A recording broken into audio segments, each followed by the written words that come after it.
Once again, you already know what it is, and you already know where you have reached the number one collaborative professional wrestling podcast anywhere on the planet. Episode 51. It's crazy right now. 51. We're 1 week short of a year.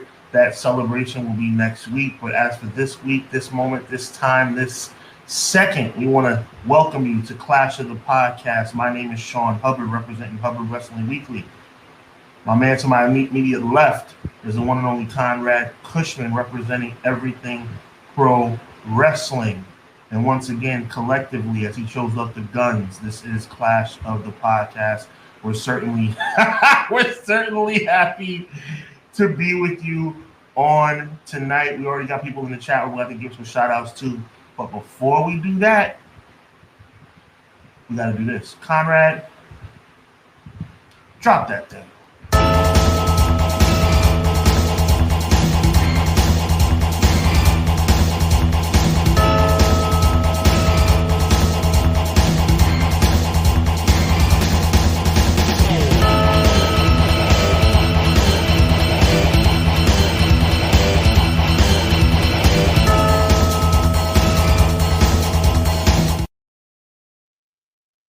Wrestling community, welcome everyone.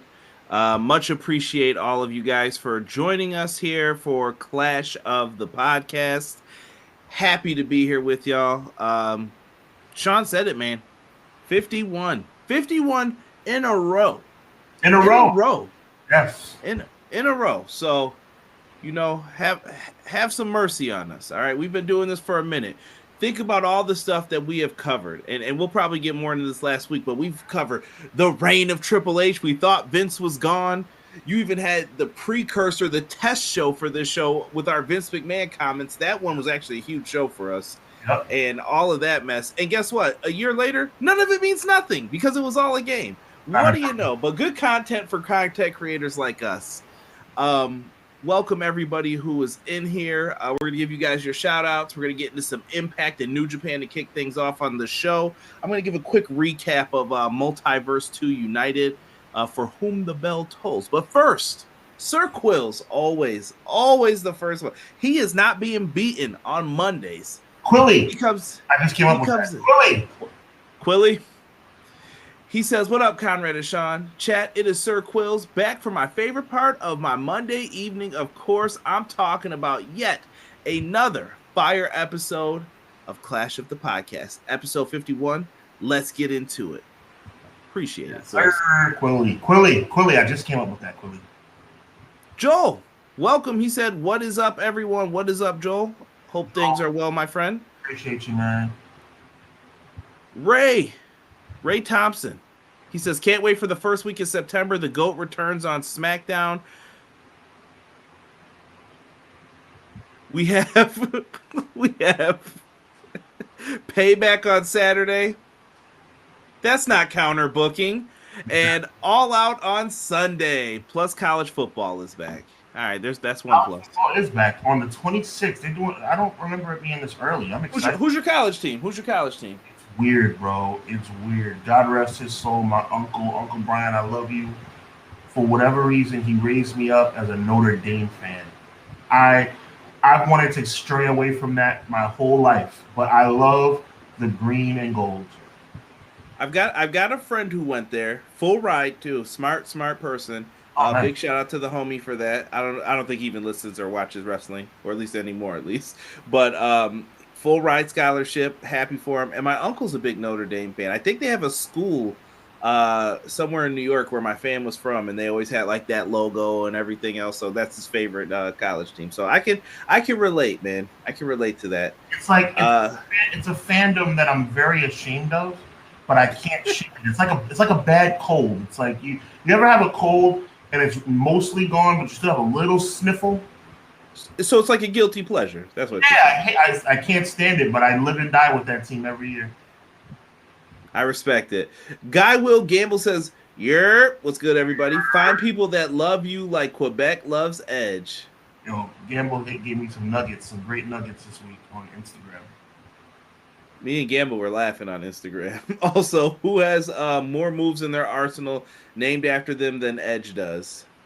Execution, Edgematic. Edgematic. Yeah. And the downward spiral. No, I'm just kidding. But yeah, he's got a lot. I was kidding. I gotta have one joke once in a while. That was good. Noob and Co. Hello everyone. How are you doing? Welcome. Doing well. Vinny in the house. I always want to do the Shane McMahon for him, but it's Vinny. What's up, guys? Hope y'all are doing great. God bless as always. God bless you, man. God bless you. McKinney says, yo, I'm here to talk wrestling with the greatest duo in wrestling podcast and the Fire live chat. Just wanted to ask, what's a gift? A horse, and why? Because I look it in the mouth. Let's go. Did I say that wrong? Just want to ask, what's a gift horse? What's a gift horse? Why? Because I look it in the mouth. Mouth with an F, too. With an F. Yo. XG Dub being silly in the chat, too. I see you. Shout out to McKinney. More than just little wrestling stuff in the IG for him. Very, very encouraging. On a life level.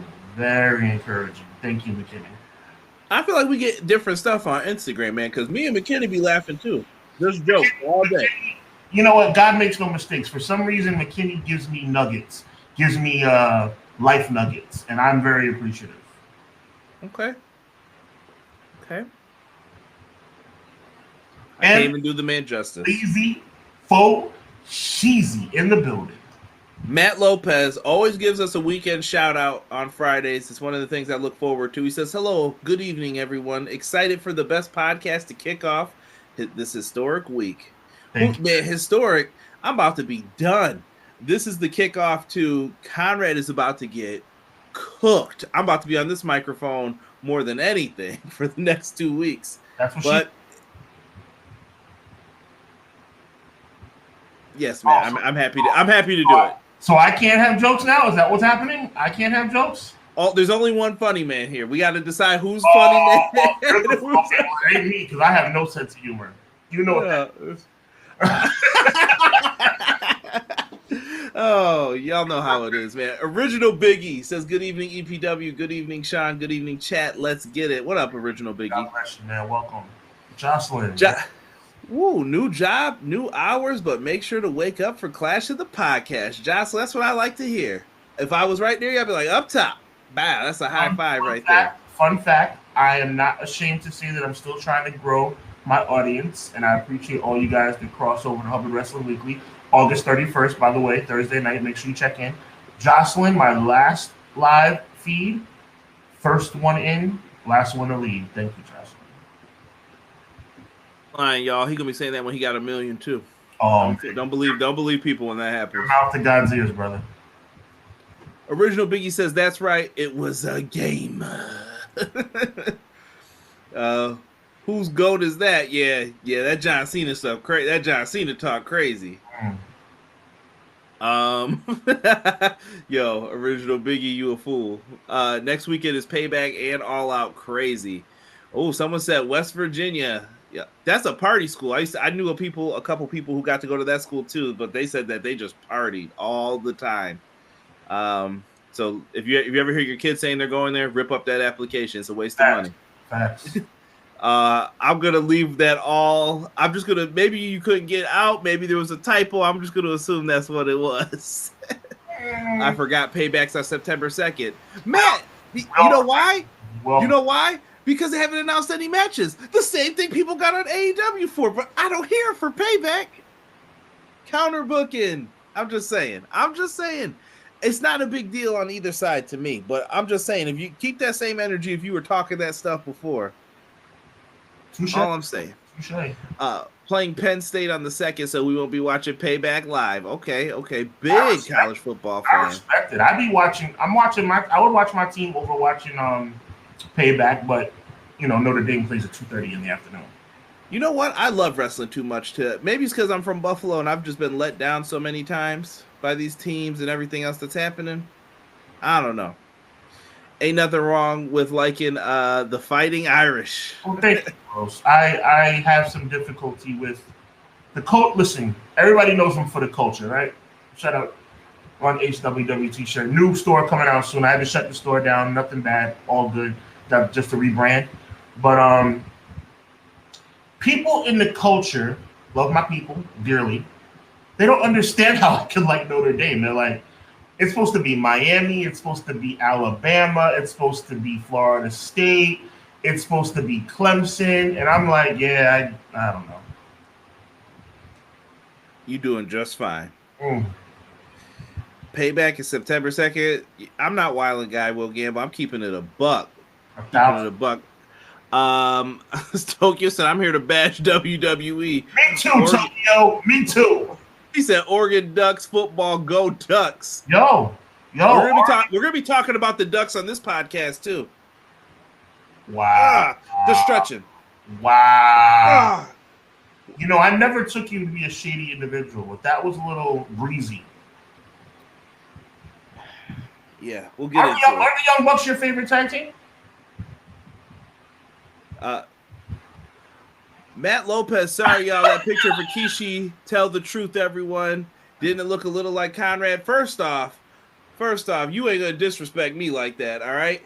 Big Keish got bread and I ain't got it. So I ain't never had my hair blonde and slick back like that. That's probably when it was falling out when Rikishi was doing that. Knock it off. Shout out to the homie Big Rikishi though. Always a fan. Rafael De La Ghetto, aka Sick. What's good? Bash the WWE is your sense of humor, Hubs. We laughing right along with you, bro, especially me. Quilly, Easy E. I appreciate you, man. He finally changed the name. Funny man, straight man. Y'all Martin and Lewis, Dean Cushman and Jerry Hubbard. I'll take that as long as I'm breathing. I don't know who Here He Goes is for. Probably. Don't feel some type of way, Conrad. It's how I see you two. Sean's the serious guy. You're the funny guy, but I got inspiration for y'all. That's all good. I appreciate it, man. Hub shut down the store, took the money, and ran. Yeah, I took all $113 and I went on vacation. Derek knows Michigan Wolverines, baby. I like Michigan. My favorite college football player of all time. Guess obviously it's a Michigan Wolverine. You gotta know. The Heisman Trophy winner, cornerback. Timeout Weber? No. The guy who got screwed by Tom Brady, Charles Woodson. Really? Mm-hmm. Did not know that. Deanna, the first thing I see from you says kidding. So I don't know if you sent another message, but it did not show up. She said I'm here to bash everyone but and then emoji. Uh-oh. Rob said, here we go again. What's good, Rob? What's good? Robbie. Tom Brady, here we go. No love for the Minutemen. I'm okay with the orange. I don't have an issue with them. No, not the Minute. No, not the Minute. The Minutemen are University of Massachusetts, bro. Who? The Minutemen. Get up on. Not the orange. Not the orange. Who? That's the only minute I want to hear is Minute Maid Orange. Beat it. We don't care about no Massachusetts. No, show some respect. You're a Knick fan. Shout out to Marcus Camby. Hello. I am not a Knick fan. Oh, I thought you were a Knick fan. No, they're a disappointment too. I kind of kicked them to the curb years ago. Don't disrespect the former player of the year, Marcus Camby, former Knick. I need John Starks back on that team or something, or new ownership before I can start cheering for them. By the way, the team that made John Calipari famous. Do your homework, Conrad, for the love of God. KC Classic said, I thought you were going to say Desmond Howard. Look, Desmond Howard was great. I hope. That's my brother, by the way. Make sure you subscribe to his YouTube channel. Streams video games. Madden. Listen, family. I hope you're not saying that to be funny, bro. Because Desmond Howard was a beast in college. Heisman Trophy. Big Keish has bread. CJ eats bread. Ain't no lie right there. Doug, what's good? We got people talking about Charles Woodson. You know what? I was a Sean Cocaine Kemp fan. I ain't gonna lie. My man Sean Kemp was nice. I don't like this side of you, bro. You're being very shady. I'm not being shady. Sean Kemp was dunking on people, bro. That was Sean my guy. Kemp, that is an alleged thing. You don't speak things factual unless you're sure. Were you there? I was just talking about his game. Were you there? It's good. No. What? I'm just saying his game was cracked. That's it. He had the best dunks. That was my dog. Kemp was my guy. I agree. Yeah, until they had to start trading around Gary Payton to try to get him a ring. Remember that? Nobody remembers that stuff when they jerked around my boy Ray Allen on the Bucks. Jerk around. Ray Allen is a slut. Nah, Ray Allen set them up to go to the playoffs. They were like, "You're getting traded to a worse team in February." Do. Like they played him. You know what? Do. Then Ray Allen punked out and left Boston to go to Miami like a coward. We won't get into that. Yeah, here Derek goes. We're done. I don't even want to talk basketball. Bye, Derek. We're done. UNC Tar Heels. We're done with you. I don't want to hear about no Duke. My guy, Derek. What up, D? All right, let's get into. Yes, Jocelyn. I even though Conrad missed it, God bless him. I'm just calling it out. Deflategate. He's a cheater. I agree. Who? Tom Brady? Yes. Oh, yeah, don't let Derek hear that. He'll start crying up in here. He don't want to hear about nothing bad about Tom Brady. And don't bring up baseball, Derek. I'm depressed. All right. Fight TV presented Impact Wrestling and New Japan co-produced, like Clash of the Podcast. Multiverse United 2, For Whom the Bell Tolls. This bad boy was on Fight. If you didn't see it, this was the card right here. We did have a countdown show, which had Joe Hendry, Yuya Uemura, Heath, the former Heath Slater, for those who didn't know, Master Wato, Rocky Romero, Hagaguchi. We had a lot of good people on here. I'm sure, listen, I'm about to give y'all the theme of this show. We're not even going to review this for too long, but the theme of the show was Impact wins. Yes, Impact dominated. Impact dominated a lot of this. And I was surprised by that, though. I was surprised how it was probably middle of the show when I was like, yo, is anyone paying attention to the count here? Because it ain't working. Impact booked their own crap, and I'm not mad at them. I mean, it was a little bit one-sided, though. Well, I feel like the favor's going to have to come back eventually. The question is when. You know? Facts. That's just me. But also on the countdown, though, we had Kenny King versus Kanemaru for the Digital Media Championship. I think we all knew how this was going to go. It was a pretty quick match. Kenny King retains his Digital Media Championship. He's got some bigger fish to fry. He wins with the Royal Flush, as usual. Still the stupidest name title in the entire industry. A lot of people aren't fans of that Digital Media name. It's stupid. Oh, well, the TV title was back when it was TV, but no digital, so now we're going to call it the digital. Here comes Rob. Thank you, Sean. Me and my homies hate Ray Allen. Y'all bugging. Let's see here. Getting into this, Chris Sabin versus Kevin Knight versus Frankie Kazarian versus Bushi versus Yo versus Rich Swann versus Mao versus El Desperado Junior Heavyweight X Division Scramble. This was exactly what you thought it was. A mess.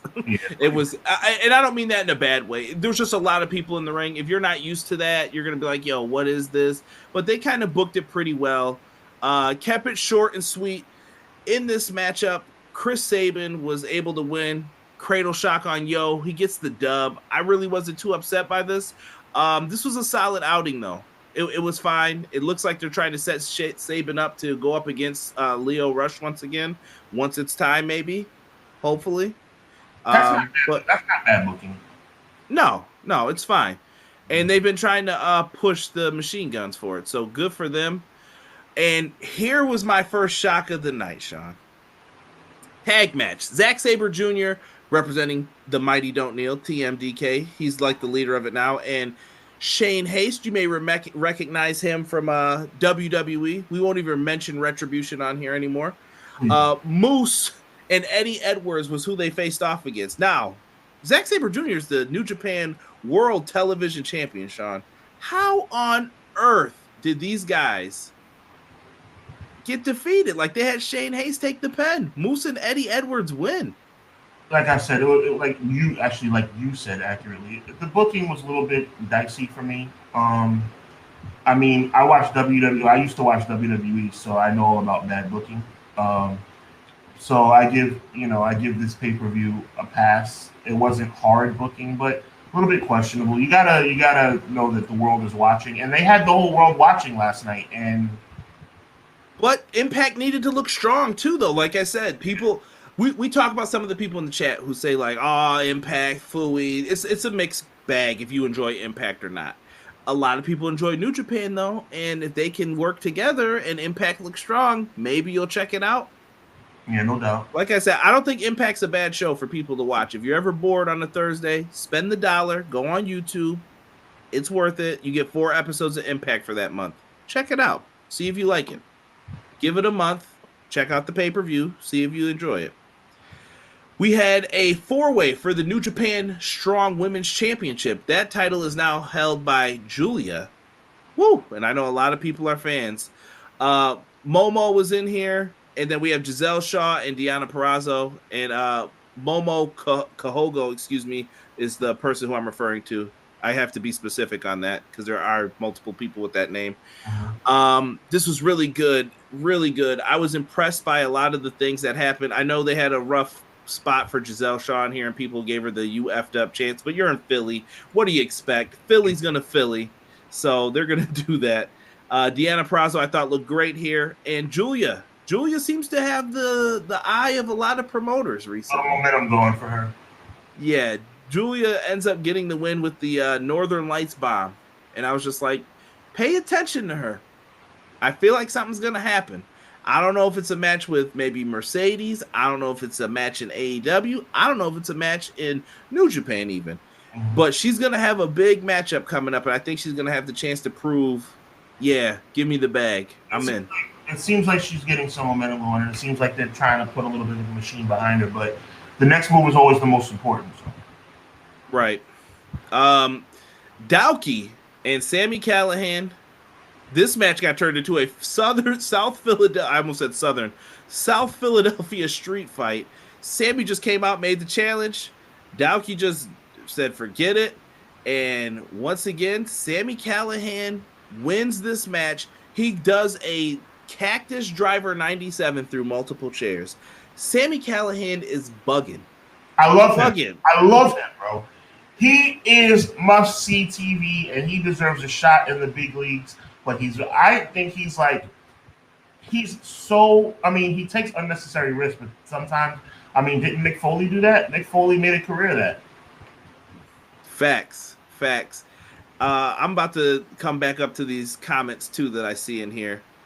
Here's another match. So this was the one where I definitely heard the winner, and I was like, oh, they switched it up. But then I remembered, oh, this isn't an Impact match.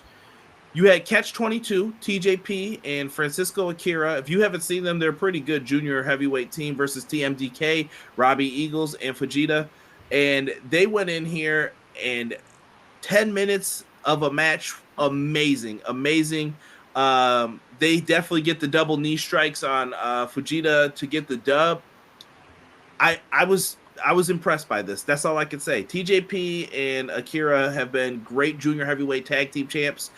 Hopefully they'll get back there again, but I have no complaints about this. This is just a solid wrestling match to show off New Japan's division. The thing about Perkins, he's been good for a long time. He was just utilized improperly, in my opinion. It's his mouth too, though. Like some of the stuff he says, people like roll their eyes at, and then he's getting screenshots. That's what the real issue is with TJP. But in the ring, I'll always say this: TJP is a heck of a wrestler. I can't really say anything bad about him. Next up, Bullet Club versus The World, they called this one. Bullet Club had Ace Austin, Chris Bay, David Finley, Alex Coughlin, Penta, in all caps, and Clark Connors versus The World, which had PCO, Josh Alexander, Tonga Loa, Tama Tonga, the DKC, and ELP. Sounds like we're rapping, but it's all good here. ABC, 1, 2, 3. This match was done to establish the new version of Bullet Club with David Finley as the leader. David Finley ends up getting the dub here. This one went almost 15 minutes, I'd say. Pretty good. pretty good matchup here. Finley wins with a power bomb. That's a talented kid. And he gets it honestly. They don't put you in that spot unless they think you can do something. That's a fact. That's all I'm saying. That's all I'm saying for them. Leo Rush and Trey Miguel versus Takahashi Hiromu, for those who know him by the first name as well, and Mike Bailey. Now, this one has some storytelling in it. I'm gonna cut to the chase. Rush goes low on Takahashi. They get the win. Leo Rush and Trey Miguel get the dub. Mike Bailey just won a tournament, though, and he basically said that he was going to get a shot at Hiromu Takahashi. Leo Rush says that, a shot at the title. He said, well, aren't me and you going to fight? He starts jaw-jacking with Leo Rush, and it turns into this real, like, Mike Bailey's looking sideways. I wouldn't be surprised if there could be a little heel turn in this. There's a little bit of a rip there. I can see it. I can see it. But Mike Bailey, I would like to see what he does as a heel. I'm just interested in it. There's certain people, every generation. And I'm sorry, I said that wrong. Mike Bailey is owed a junior heavyweight title shot, the belt that Takahashi has, Hiromu. But Leo Rush has the X Division title. My apologies. What I was going to say is every generation has a Ricky the Dragon Steamboat. So you have to be so careful when it comes to turning somebody heel that just doesn't have any heel quality. I have my doubts. I'm gonna throw it out there. I have my doubts. I think he's a little bit one-dimensional, and I know that's a little bit of a diss, but I'm being honest. From what I've seen of him, he looks really one-dimensional. I think his martial arts shtick is a little bit corny. And I think it's a little bit forced, if you understand what I'm saying, Conrad. I think it's a little bit forced. A little bit 1, 2, 3 kid for me. I like him a lot. I think he's put on a lot of bangers. I think that he's got something. I don't know if he would be the top guy if he went anywhere else, but I think Impact should consider making him one of the top guys. Okay. I mean, is that fair? That's where I am right now on him. I would love to be proven wrong. No Lie is a long title. Though it doesn't happen very often. And yes, that was the ECW arena floor. I saw you just asked that. I love it. The chat is going wild. Main event time. It was Alex Shelley versus Hiroshi Tanahashi. It don't get no better than the Ace. One of my favorite themes also in New Japan. Go Ace! They come out and they put on a banger. They gave them almost 20 minutes. And they just let him work. Everybody thought Shelley might only have till the next pay-per-view. Alex Shelley's out here killing it. He is. It's like a career resurgence for him. Yeah, he is wrestling his backside off here. I can't say nothing bad. For years, you know that. I mean, even before we started doing this show, I think the Motor City Machine Guns are two of the finest athletes in all of professional wrestling. They're one of the best tag teams that never got their just due. And I'll even put Beer Money up there as well. I think Beer Money is severely underrated. Mm-hmm. We talk about great tag teams. And TNA was crushing it at one point in time. I hope people know that for the tag division, LAX, you had a lot of good people in there. Facts. Yeah, I have no complaints about this. In the end, Air Raid Crash, for some reason, Tanahashi's still fighting and kicking out. Super kick, and then connects with the Shell Shock, and he gets the win. Alex Shelley beat Hiroshi Tanahashi. Do you guys know who this man is? Exactly. Do you know the Ace? That is a big friggin' deal for them. That's a major win for his career. I mean, to me, his world championship fluky title reign, which I never thought it was fluky. I'm just going, a lot of the pundits said it was a fluke. He's earned it, and this solidifies it. He's a legitimate world champion, in my opinion. I'm just laughing at some of these comments in here. I'm just trying to get through some of them. But yeah, I don't have any complaints with them. Impact's got a lot of stuff coming up. If you guys are fans, hold on, let me get that comment put down here for a second. The night of, so you're going to watch All In if you're in the mood for some more wrestling afterwards. I know we got some big wrestling heads in here. Emergence will be on. It's going to be in Toronto at the Rebel Entertainment Center. You've got Trinity versus Deonna Purrazzo. You've got Sonata versus Jake something, Subculture versus the Rascals. You got a tag title match for the Knockouts Championships.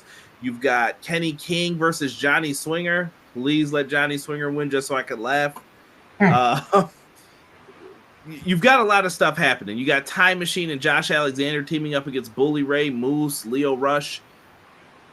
Brian Myers will be there too. Sorry, I missed his name. They've got a good card lined up for this show. So if you're into it, I would say check it out. I'm trying to promote Impact on here. That's all I can say. You got Victory Road coming up on September 8th in White Plains, New York, Westchester County Center. And you're also going to get the 1,000th episode of Impact Wrestling, where Team 3D will be back.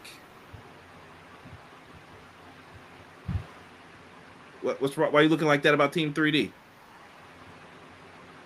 Oh, don't do this. Don't do this, Sean. Don't do Easily the third best team in the TLC saga. Easily third best team. Wow. I think, listen, I'm about to say something controversial to you. Say it. I think you could make an argument that they are one of the best tag teams ever. You can say whatever you want. Doesn't make it true. Because they are not. You go back and you watch them do that heel work back in ECW, bro. I'll never forget that night when Bubba Ray and them were going off on the mic, and I was like, yo, they got fans spitting. Like, that was old school heat right there. I was like, you are crazy. They are 100% Hall of Famers. The Dudley Death Drop might be one of the best tag moves. They're a great team, but they are not, and they're not.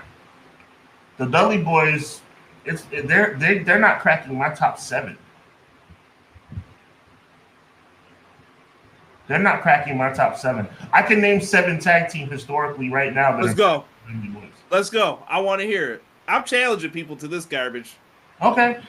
And for all the people in the chat who disagree, and for you who disagree, Conrad, just you're pretty good at taking 5 seconds to think before you respond. You're good at that. All right? The Hart Foundation are better than the Dudley Boys. An argument can be made for that. I will agree. The Usos are better than the Dudley Boys. An argument can be made. Demolition are better than the Dudley Boys. I will also let an argument be made just based on their last run and Demolition's last run. The Legion of Doom are better than the Dudley Boys. I think that they can also be said as they are the best tag team ever. What's that, 4? Yeah. The New Day are better than the Dudley Boys. Okay. That's 5.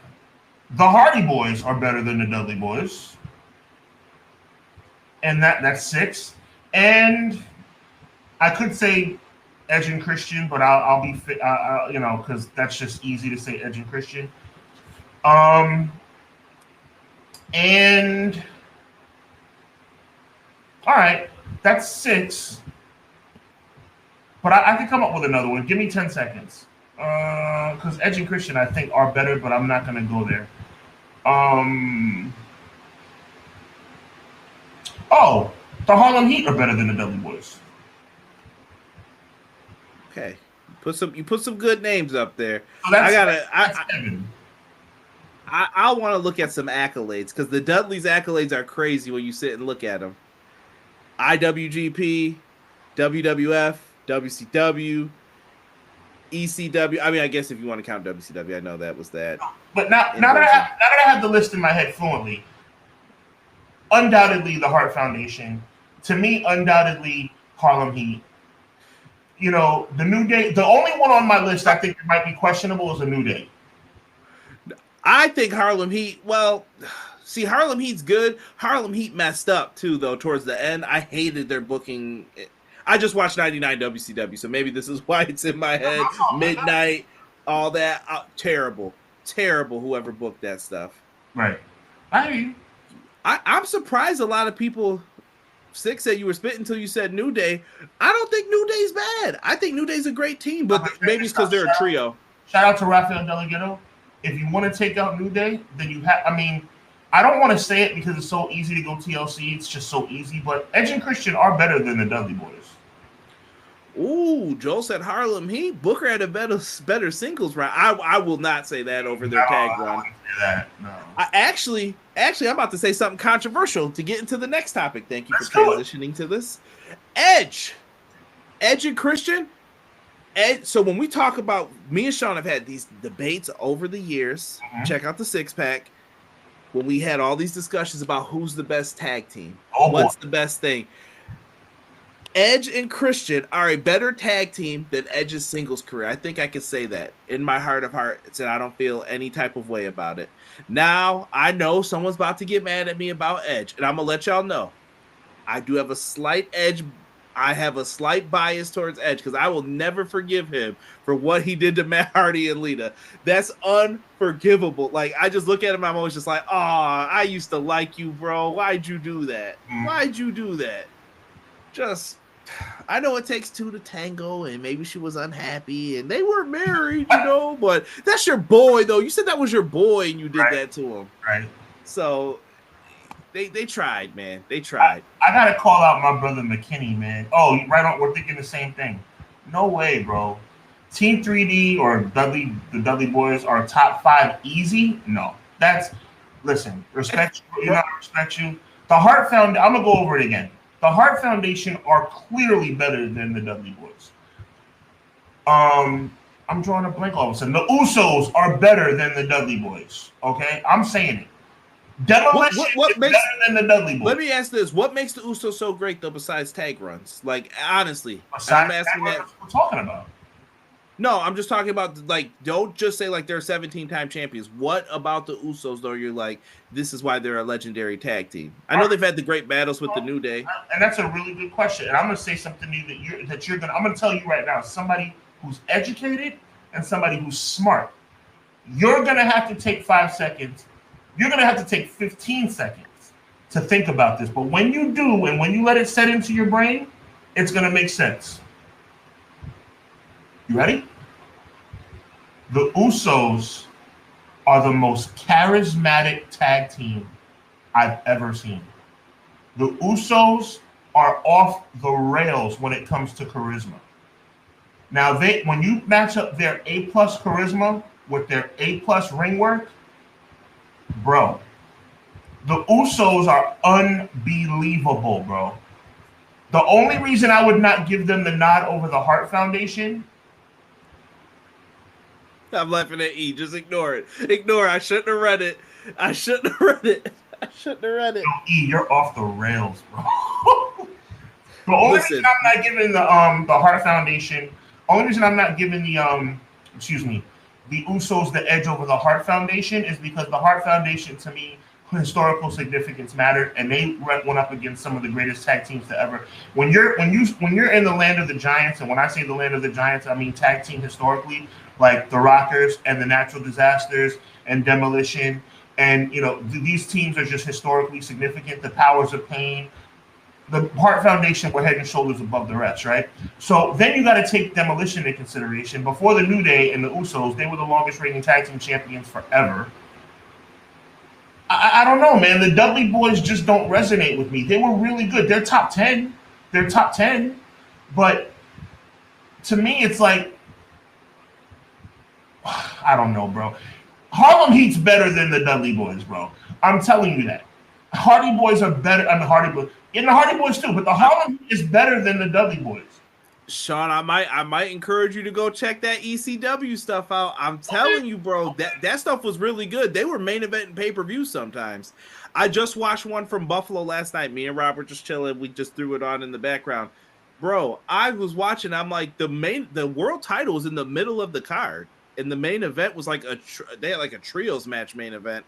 And Rob Van Dam and Taz were out like before that. Like crazy. Right. Here we go about the Eskimo Brothers. I ain't saying nothing about that. Motor City Machine Guns are totally better than Team 3D. In those names, yes, but not over. Look at E and look at Deanna. Back to back with bangers. D and Deanna. Come on, bro. And you're giving the nod to the Dudley Boys over those guys? The Dudleys are great though, bro. Like they're in a lot of stuff. The Freebirds, oh my god, the British Bulldog, yo, the Dudley Boys might not even make top 10, bro. Yeah, I don't know, bro. The problem. You know what the problem with these conversations that we have, the problem and also the great part, because this is what makes us awesome. I make my point so well, bro, that then it sounds like I'm dogging out the Dudley Boys. I'm not. But the Midnight Express, the Rock and Roll Express, like the Bulldogs, the Hart Foundation. Bruh, are you serious? Hey, hold on now. Hold on. Eminem. The Steiner. Eminem, no. Shout out to Tokyo. Eazy-E. The Steiner brothers. Are you kidding me? Are you kidding me? You can't tell me the Steiners are not better than the Dudley Boys. Are you serious? Think of how long the Dudleys were together before the turn. No, but they were a team longer than the Steiners. That's crazy to think about. You just said the Usos shouldn't be counted because of the 7 years. What 7 years? Seven. No, you said 7 reigns, but you also said longevity. You said something about longevity. No, I just said say something else besides their reigns. That's all I said with that. Yeah. People are throwing the Lucha Bros, God. All right, y'all just naming tag teams. No, okay. I'm making an executive decision. We're staying on this for 5 more minutes because I'm scrolling up the chat myself because my people today they're my people. Time out. Some of y'all capping right now though with some of these team names though. I'm not even about to let y'all slide with some of this. I'm making an executive decision and we're talking about this for 5 more minutes. Hold on. The Hart Foundation, the New Day, the Hardy Boys, the Rockers, no, they weren't together long enough, Joel, but I feel you. Harlem Heat, definitely. And then Deanna and E were spitting flames with the old school stuff. The Horsemen, the Bulldogs, the Freebirds, the Midnight, the Rock and Roll, the Steiners. Are you serious? Hold on. Are you serious? Bro, this is my. I'm not even in. Bro, hold on. I just want to run down the accolades of the Dudleys real quick. All Japan Pro Wrestling World's Strongest Tag Team Determination League winners in 2005, Tag Team of the Year in 2007, Cauliflower honorees in 1997. They won the ECW tag titles 8 times. They were the Hustle Super Tag Team Champions once. They were the IWGP Tag Champions twice. Conrad? They were Pro Wrestling Illustrated. Hold on. Let me get the accolades off. Match of the Year in the year 2000. Match of the Year in 2001. Tag Team of the Year in 2001 and 2009. Tag Team of the Decade from 2000 to 2009. Squared Circle Wrestling, they won the tag titles. Let's go to TNA. Bully Ray, 2-time TNA heavyweight champion. Devon, I don't even know why this is up here. I don't even remember this. We're not doing that. We're not talking about world titles. And fine, NWA Tag Team Champions. TNA World Tag Team Champions. They won a TNA Tag Team Tournament in 2013. Tag Team of the Year in 2005. 2014, they were in the Hall of Fame together. TNA Year-End Awards, Tag Team of the Year. We haven't even started in the WWE stuff. They were WCW Tag Champs. They were the 8-time WWF Tag Team Champs. They won all these belts a bunch of times. Oh, and I'm sorry, when they split the belts, then they had the World Tag titles as well. They get into all of this stuff on here. And they're Hall of Famers. Like, come on, bro. Come on. Conrad, I hear you. They're a top 10 team. But what I'm telling you is that the Deannas and the E's and the Aces and the Dougs, no, Doug is playing, and the Matt and the Emleezes and the Tokyos and I'm still looking. Like, bruh, listen, I'm gonna run it down again. Yo, I hear you, McKinney. Bro, you know I respect you, but listen, man, I'm gonna run it down again and we're gonna move on, okay? I'm gonna run it down again and we're gonna move on. Just the ones that pop in my head, then I'm gonna go to the chat. Demolition, Hart Foundation, Usos. That's all I remember in Harlem Heat. If that's not enough for you, bro, I'm gonna give you more. Okay? I'm going to give you the New Age freaking Outlaws. The Dudley Boys are better than the New Age Outlaws? We're not doing I had to do it one time. Road Dogg gets that every time. I'll never forgive him for that cap he said about Bret Hart. Done. Okay. Don't ever want to hear Road Dogg in his opinion again. I respect why you feel that way. I feel the same way. But for the sake of this conversation, I love the New Age Outlaws. The New Age Outlaws, the New Day, the Hardy. I'm just going to spit out these names real fast, and you tell me there's not 7 names that are better. But, Sean, here's what I'm saying. There are so many great tag teams that I think you can... I'm cutting you off for 10 seconds. I'm going to let you roll. You're saying that the Dudley Boys are a top 7 team ever? Yes. And I'm saying no, so go ahead. I'm just saying that there are so many good tag teams. Hart Foundation, big and small. There's a bunch of combinations as to why you could like different teams for different reasons. Demolition just smashed people. That's why we loved them. It's a different day now, but what I'm saying is there's so many great tag teams. I think anybody's top 10 list could look very different, and I'm okay with it. I think you're being look. Once again, here's what I want you guys to do for the rest of the week. Here's your homework, Sean. Again, I want you to go look up every tag team top 10 list, and you tell me if the Dudley Boys were on. Out of respect for you because you're my brother, but do you think the Dudleys are on most of them? I don't care, and I'm gonna tell you why I don't care. No, I'm going to tell you why I don't care. I know that sounds very closed-minded. I'm going to tell you why I don't care. Because there's certain things that are just black and white, my brother. The Dudley Boys are not better than the Freebirds. They're not. The Dudley Boys are not better than the Rock and Roll Express. They're just not. The Dudley Boys are not better than the Steiner Brothers. They're just not. It's simple. You said top 7. The Dudley Boys are not better than the Usos. They are not better than the Hart Foundation. They're just not. That's fine. We will move on. Let's move on to Edge. No, this topic is going to come back up. Okay. We may need a full topic time or segment to dedicate to it. Yeah. But Edge said, I need to wrestle in Toronto. He came out there with that Maple Leaf stuff on, side-eye, because I'm a Sabres fan. He comes out, he gets the cheer, good for Edge. As much as I just talked all that mess about Edge and the stuff with Lita, I could go through his entire career. Edge is somebody who I think means a lot to the generation after me. Mm-hmm. I always say that's like the younger cats who they love John Cena. Edge is the #1 heel of all time. Right. Edge went away too soon. I wasn't ready for Edge to go away. I didn't expect it that night when he announced. I was like, wait, what? I was gutted when he made that announcement. He couldn't wrestle anymore. When he came back at the Rumble, goosebumps. I'm sorry. I could feel him coming up. When I heard, you think you know me, I was like, what? And he came out, bro. He was crying. The look on his face was amazing. Goosebumps. And he came out. He got to do his pose. He went ham when he got in the ring, just spearing people. He crushed it, dude. So great for Edge. Edge then ended up. The story is that him and Sheamus were talking. Sheamus was doing his YouTube series where they go and do Celtic workouts. I think is what it's called, something like that. Him and Edge were riding bikes on this trail. Edge falls and busts his rear end. I almost said it what I wanted to say. He falls and goes down. He's got up. He was like, that wasn't so bad. So bad. I wonder if I could do a bump. And I was like, what? And he had the cuts on his back and on his leg and everything. And he was like, I wonder if I could do a bump. Sheamus started helping train him. And Edge was like, I want to do a comeback. He almost went to AEW, for those who didn't know. Funny how you get cleared.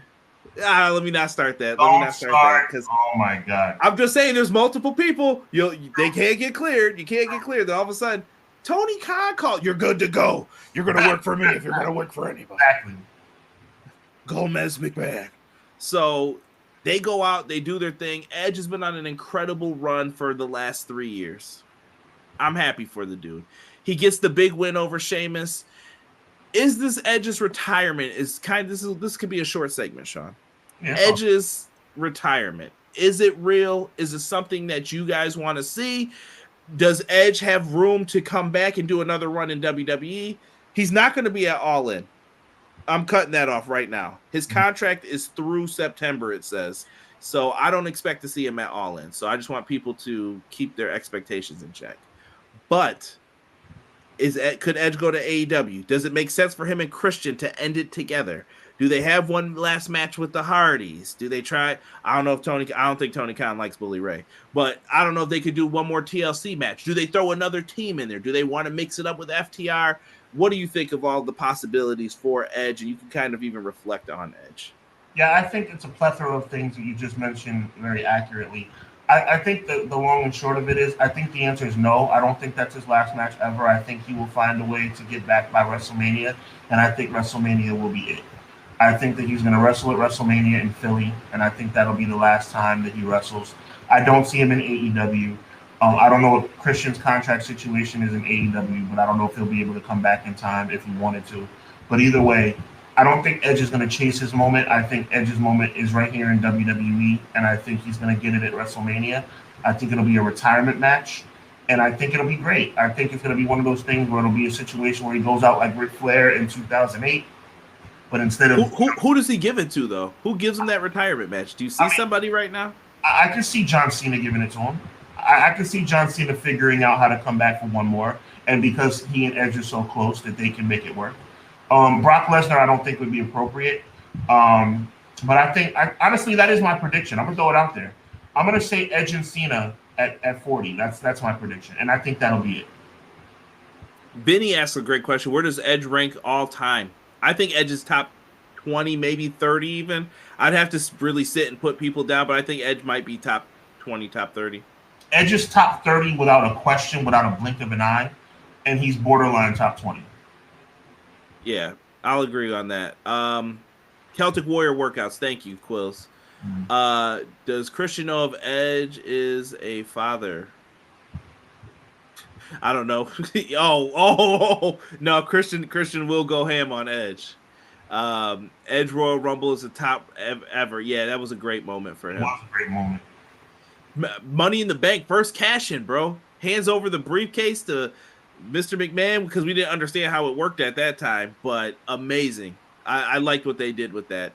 Y'all think Edge is going to finish out his career in AEW with the coattails? Christian, chill. I don't know. I would love to see them go there, but something in my heart tells me he's too loyal to Vince. I just don't think he'll do it. I don't think so. I don't think Edge. I think Edge is like one of those guys. And what I mean by Edge is like John Cena. Edge is like The Rock. They will just never do that. Like, they have such loyalty to the WWE, blind loyalty, but I don't think after all these years of Edge never appearing in any other promotion that he'll end his career in AEW. He's not the Big Show. He's not Moxley. He's not Punk. He's a WWE. He doesn't have a reason to be jaded. Yeah. You know, you get what I'm saying? Christian has a reason to be jaded. Edge does not. Christian knocked out. Punk has a reason to be jaded. Christian, I'm trying to think. Big Show, a bunch of people, like you said, they went through some turmoil with that company. Edge was always beloved. I think you hit the nail on the head. That's what I was looking for, and you gave it to me. They have a reason to be upset and leave. Edge does not. Facts. Vinny says Edge feels like a WWE lifer. It'd be so hard for me to see it based on the loyalty he has. Yeah, he's been pushed, unlike Christian. Vinny, completely. Pro Wrestler Shoot, what's good? I saw you sneak in here. Appreciate you. Edge gear was always sick. Yeah, I always loved Edge. Even Edge in my Durango, so when I divide. I hated that time frame for Edge. I was like, oh, get this guy. They're trying so hard and it's not working. They thought it was so cool, and I was like, it's not working, bro. But they wanted to elevate him past that IC title, and it wasn't working. And this is back when WWE was like, this ain't working. We got to think of something else. We were like, yo, turn him heel. That's when they used to do stuff where it would work. Let's look at this, though, from a different perspective for a second. I'm about to get on a little hater-ish, and this is just a side thing. I always hated Shawn Michaels and Edge when they went into the Hall of Fame. I think they did it too fast. Mm-hmm. I think Edge will go in one more time since they like to do the multiple things now. I could see him and Christian going into the Hall of Fame together. I can see him going in 3 times. What's the third? Rated RKO. I don't know about that. I never, that group always got beat. I felt like I'm like, you're just there to lose the DX. I felt bad for that. I don't know. I'm an extreme hater of 05 to 07, Sean. Just always keep that in your mind a little bit. Just a lot of bad stuff. I would love another 5-second pose for the benefit of those with flash photography. You might get that in a Hall of Fame ceremony. Yeah. Edge has to Carmelo Hayes has to retire Edge. That'd be wild. Great way to debut. Put over Dom, he says. I wouldn't be mad at that. Edge and Ray, great tag team. They used to have bangers with Kirk and He Who We Shall Not Speak Of and Los Guerreros. And don't forget about the very low chance, but the chance that Randy could come back. Hold on, I gotta read this in the voices he's giving me here. From Sick. Let Edge show up in AEW. I'm laughing at the thought of the type of voice Vince could leave him on his phone. Adam, it's Vince. Call me. Did you need money or something? What's the issue? What did I give you? We time it out, folks, for Christian slander. He said, best Edge moment was when he won the Royal Rumble. I know you know. That's an inside joke with me and Rob. Okay. That kid was hurt. We were in I gotta tell the story a little bit now. We were in a Wild Wings, and this kid had on the John Cena merch. We were sitting there just, we had our chicken wings, eating the sandwich, Sean. And this kid was up there. He's like, come on, Cena, yay! Cena and Edge are the final two. Or was it Edge and him? I can't remember, but they were in the finals, getting towards the end. Edge speared Cena and tossed him over the top rope. We all jumped up. Yeah! We just saw the kid. He looked so sad. And then all of a sudden, there was like a brief pause. And I just saw Rob go, yeah! Yeah! I was just like, yo, that was so terrible, dude. That sounds like my kind of guy. I would heckle a Cena fan, too. Yeah, you had to get your moment in, because trust me, I was at WrestleMania 29. This little kid, I'll never forget, tapped me on the shoulder. He had to let me know Rock lost. He was like, hey, Attitude Era guy? And I was like, we're out of here. We're out of here. It was fun, though. It was all in good fun. Nice. All in good fun. Chicken wings and that kid crying. Rob Zombie music over Rob Zombie movies. The Rob Zombie slander is real in this chat, especially on Wednesdays. I can see Edge asking for the blessing to go to AEW to work with his friend. I don't know. I don't know. I'm still 50-50 on it. I can't really see it. If you're asking me which side do I lean towards, I don't see him doing it. What would have made Edge's moment more special, more dope than Tony Chimble out there? Go ahead, Sean. Give it to him one time. I know you can do it. The Rated R Superstar. Hey! Yeah, I'm pretty good at that. The SmackDown 6, yeah, I love that. I remember being so scared thinking Edge was going to end the streak as a kid. Oh, yeah. People forget that Edge never lost at WrestleMania before that. Yep. He only, he was in a ladder match and he got carted off, so he technically never lost until Taker beat him. That's a fact. I wish Taker still had the streak, man. The promos Edge could have had in AEW with MJF would be wild. Yeah, Edge could cut a good promo.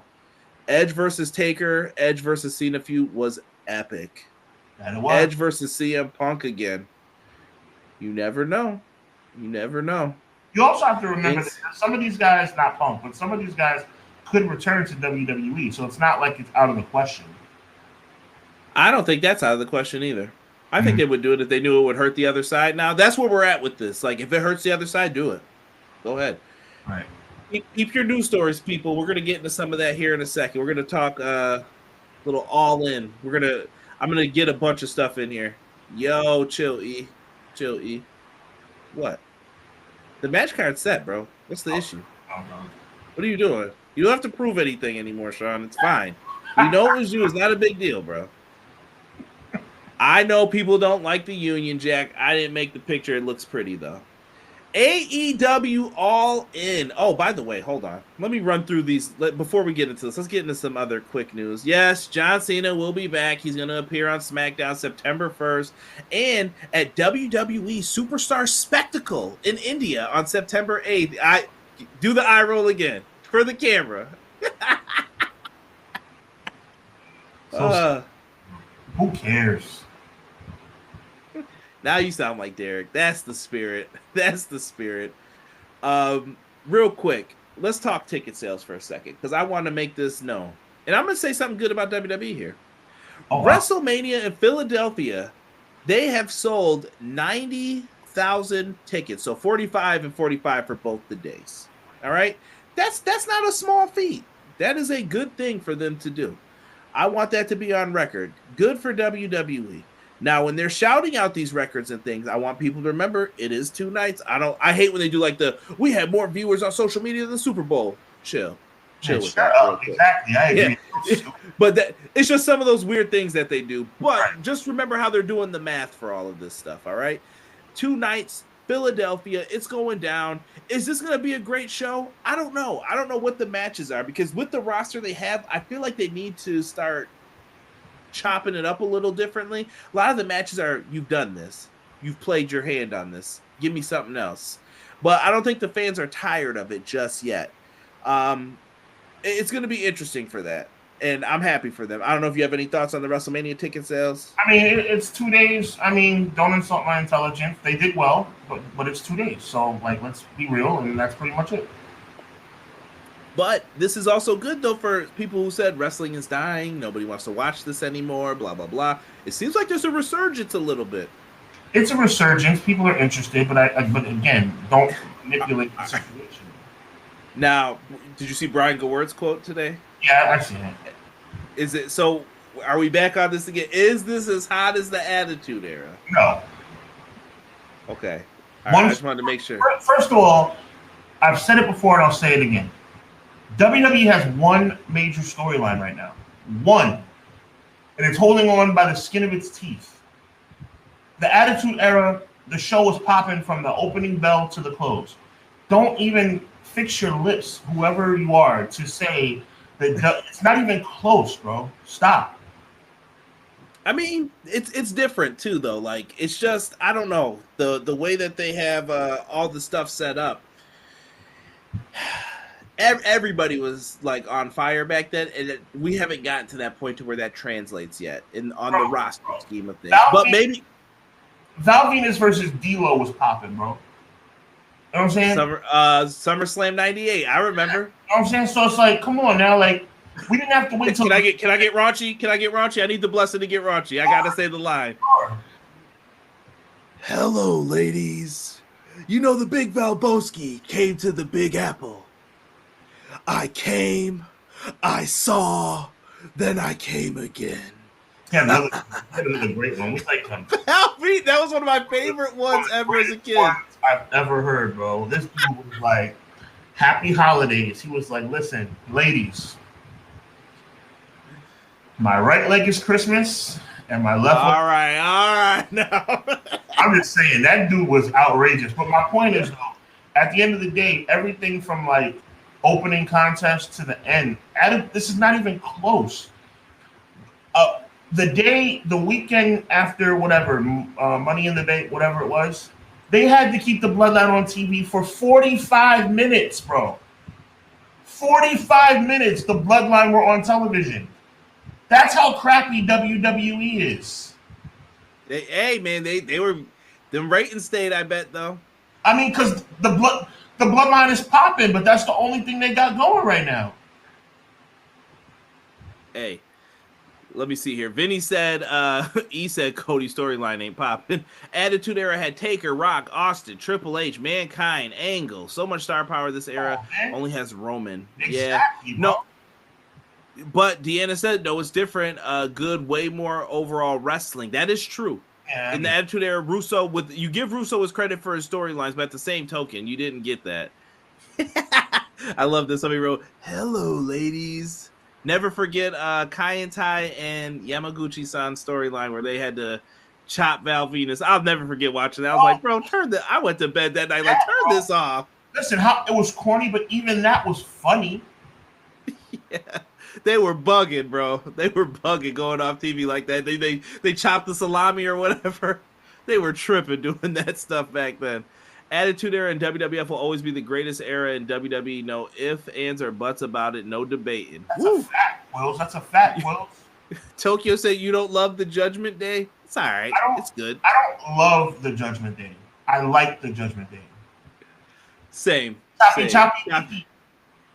Terrible. But all right, let's get to All In though. All In has also sold a lot of tickets. Now, listen, y'all. I always tell people, let's bring it back for a second. Let's bring it back. How many tickets were they going to sell? Man, I think 30K. I don't know. What do you say? people were talking like that, right?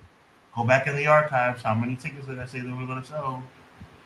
People were bugging, bro. I'm just letting you know. People were talking this mess, and they did what they had to do. But I don't know. Seriously, what did I say? How many tickets did I say they were going to sell? I don't have a Rolodex on top with Sean's numbers. We say a lot of stuff every week. I said 75,000. I said 75,000. That ain't bad. And even that was a little short, surprisingly. I couldn't believe it. And this week, they, I guess, surpassed the WrestleMania numbers. They distributed 80,846 tickets per WrestleTix, surpassing WrestleMania 32, and becomes the highest attended pro wrestling show ever. Put a little cap next to that with Eric Bischoff and his, what was that show? The Collisions in Korea and all that mess. Yeah. So take that with a grain of salt, people. All right, just for the record. But they tried. They tried. All right. I mean, you're never gonna beat that number, I don't think. That was just crazy. They forced people to go to the show. They were like, school's shut down. Get down to the arena. It's going down.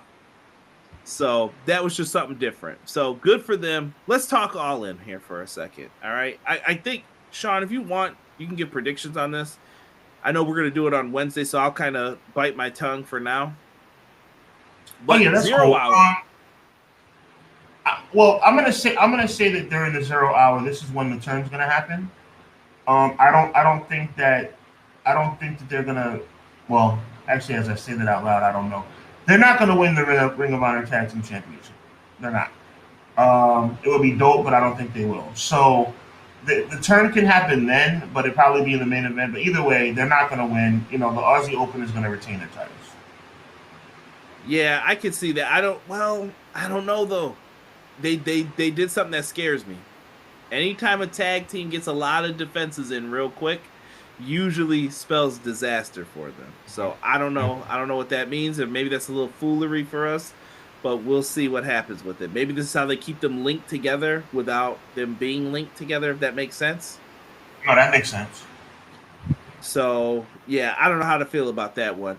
This just got announced recently. You guys can also purchase this on Fight as well. I took some of the graphics from them. Shout out to the good people at Fight. Chris Jericho versus Will Ospreay. This was announced. I know how a lot of people feel about Jericho. I feel like it's a. And you know how I feel about. If you had to give Jericho, who's going to give Jericho his best match? I think Will Ospreay could be the guy. Well, that's the thing, and I think. I've said it before, and I'll say it again. Will Ospreay is the best wrestler in the world today, and he has to win in his home country. There's just no question about that. He has to win in his home country. By the way, I did not like Dynamite in totality last week. I did not, and Jericho's turn was one of the things I did not like. That Jericho, we're supposed to feel sympathy for him, but he also said he was going to go with Don Callis and ditched his friends. And then I was kind of like, I really hope Will Ospreay beats him down. And I think that's going to be the same feeling when they get to that arena. Will Ospreay just named the IWGP US title. He just put the flag on it representing England. Like, people are going to cheer him. He's going to be beloved. Well, that's what I'm saying. I mean, this is actually, to me, this is like Will Ospreay's crowning moment. And good for him. Good for him. Next up, this is one that I love just for the love of indie wrestling. Old school WCW fans and AEW fans have something to cheer about here. You have AR Fox, Swerve Strickland, Darby, and Sting. I think that this is a coffin match as well. Darby is undefeated in those. I don't know. I like it. House? Swerve's house. At the mall, Prince Nana better come out dancing too. I need it. He's the best. I always crack up watching him. And I think they get I think they get a signature win. I think they're gonna beat them. I think Swerve and Fox are gonna win. Really? Yep. Darby's challenging for the TNT title the next night, though. That's one of the matches made for All Out. I just think I like what Swerve. I like Fox having his first big win, and I like Swerve big winning on a big stage. I do. Okay, so you're thinking this is the first time they lose the coffin match? Sting hasn't lost either. Sting's undefeated. Yeah, I think this is it. I think they're gonna win. Controversial one for the chat and you, Sean. Tony Khan says Sting's best run AEW right now. I know Khan's supposed to say that. He has to say that. But do you feel that? Like, there was a great debate back and forth. Is this Sting's best work right now? No. Most people said clearly over WWE. What is his best work? His best work is when he was in WCW. Sting's best work? Sting? No, I'm just asking. I'm just asking you. What was his best work? The man called Sting. We're asking what Sting's best work was? I'm just asking what you thought. Some people were arguing TNA. Yeah, well, that's Sting's ridiculous. best work. Yeah, that's ridiculous. Sting's best work is WCW. He made a name for himself in WCW. He fought Ric Flair. He fought Vader. He fought everybody under the sun. The Wolfpack stuff, everything. Even though some people had debate about the Wolfpack stuff, but I mean, was that a real question? That someone asked Tony Khan that. He said, I think his AEW run is good. But I will say, I think AEW's over a lot more things than people were trying to say. Well, AEW saying that Tony Khan saying that is an idiotic thing to say. It's not even close. He's barely wrestled, and he shouldn't be. But what I'm saying is he's not going to put over WWE. You know what I mean? He's not going to be like WCW. Clearly, The comment is fine, but it's ridiculous. Sting in WCW was epic, and he'll never be able to. Yeah, come on. I think a lot of people were saying he had bad moments in WCW too, like RoboCop. I get what some people were saying with it too, but he had a lot of great moments too. The run with '97, that whole year with Hogan, the NWO, great stuff. If you've never seen, that was the best storytelling they ever did, and they blew it. Everything about that storyline was great except the match. Yeah, until it was time for someone to count 3, and then they confused the ref so bad he didn't know what to do. Brother, 0 hour. For that guy is good God, like. I'm so embarrassed I had that man's t-shirt. What a freaking dumb kid I was. You were a kid. Ugh. Jericho versus Ospreay, WTF asked who asked for this match? Apparently Jericho must have wanted it. Yeah, I would think so. Yeah, come on now. Sting, WCW. Someone said NWA. Yeah, same as WCW. I count that all as one. Am I the only one feeling Swerve and Keith Lee storyline could have been a banger but was handled wrong?